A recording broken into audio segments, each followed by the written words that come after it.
Barely a week away from the anniversary of Donald Trump's election victory, it's worth considering what the Republican Party told voters to expect if it won.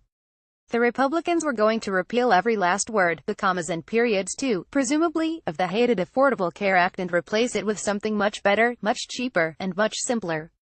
It didn't happen. They were going to fund, plan, and execute, not necessarily in that order, one of the largest infrastructure-cum-national defense-building projects in the history of the world, the fabled 2,000 million-long wall along the Mexican border. Astonishingly, that also failed. They were committed to freeing financial markets and to an annual audit of the Federal Reserve's activities, perhaps on the off chance that Janet Yellen is bringing home government toilet paper and her messenger bag. Those things didn't pan out either. The only thing they have left to fail at now is tax reform. The GOP is like a once talented rock band who decided to move past the simple but popular 44 anthems upon which their success was built into less explored territory, the psychedelic folk of medical care provision, the space jazz of pragmatic trade policy, the disco of building things other than missiles and airplanes, each time with no success. Now tired, fat, graying, many decades removed from their prime, they take the stage once more to perform their old hits. This is a concert nobody wants to go to.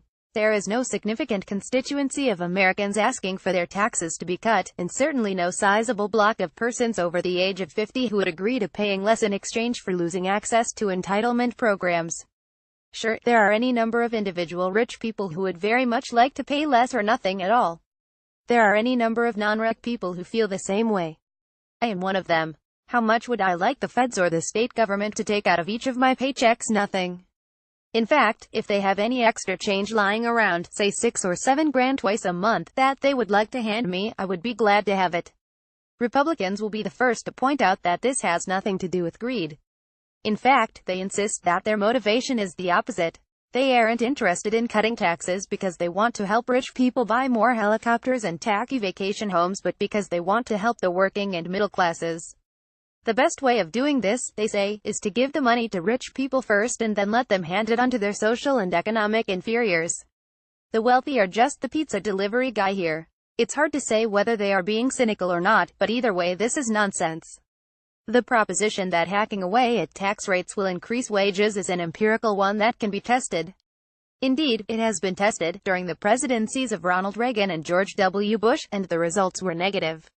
Real wages remained flat. If the GOP really wants wages to go up for everyone, not in a handful of boutique industries or among workers of a certain skill set, but throughout the American workforce as a whole, then they need to commit themselves to something far more radical than an arbitrary reduction in individual and corporate tax rates. Our entire economy needs to be reshaped by a dexterous and powerful hand into something more recognizably human. We need to get families out of what Elizabeth Warren has called the twancome trap, in which they are at the mercy of car payments and commuting costs and daycare fees. We need to eliminate buy loan forgiveness and strict federal price controls on tuition and student housing, the crippling levels of college debt that have turned at least 2 generations into indentured servants holding worthless pieces of paper. We must increase rather than eliminate regulations on financial institutions. Indeed, we must undertake a thoroughgoing definancialization of the economy. We need the infrastructure spending and heavy manufacturing jobs promised by Trump, but we also need young people to learn carpentry and other traditional crafts. People need more money, but they also need a lot less ugliness in their lives. Mitch and Paul and the boys need to dust off the Moog synthesizer, invest in a dizzying array of weird guitar effects pedals, and, who knows, maybe expand their minds by dropping some acid. It's time to make another weird album, one that doesn't suck.